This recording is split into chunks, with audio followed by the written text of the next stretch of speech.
মঙ্গলদৈত শোকাবহ ঘটনা বিদ্যুতৰ খুঁটা পৰি মৃত্যু হৈছে এগৰাকী মহিলাৰ কোচবিহাৰৰ মল্লিকা দাস নামৰ মহিলাগৰাকীৰ মৃত্যু হৈছে বিবাহৰ বাবে কোচবিহাৰৰ পৰা আহিছিল মহিলাগৰাকী গছ বাগৰি বিদ্যুতৰ খুঁটা ভাগি পৰিল মহিলাগৰাকীৰ গাত তাৎক্ষণিকভাৱে চিকিৎসালয়লৈ মহিলাগৰাকীক নিছিল যদিও চিকিৎসকে মৃত ঘোষণা কৰে আৰম্ভণিতে এটা ব্ৰেকিং জনাইছো মঙ্গলদৈত এই শোকাবহ ঘটনাটো সংঘটিত হৈছে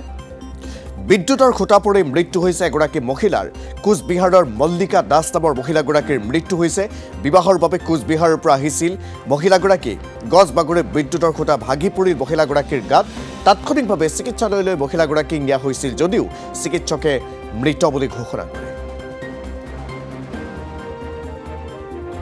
আমাৰ ভতিজা ছোৱালী এটা বিয়া আছিল তেওঁলোকে বেংগলৰ পৰা আহিছে বিয়া খাব এটো আপোনাৰ জাবৰিগছি গাঁও হয় আমাৰ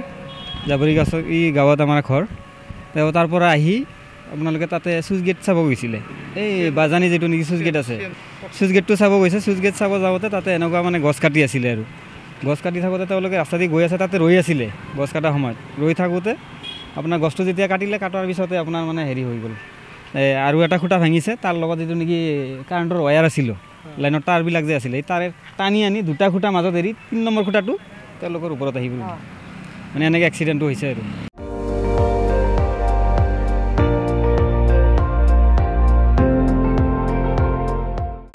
আপুনি চাই আছে ND24 সৰ্বশ্ৰেষ্ঠ নহয় সৰ্বোত্তমৰ দৌৰা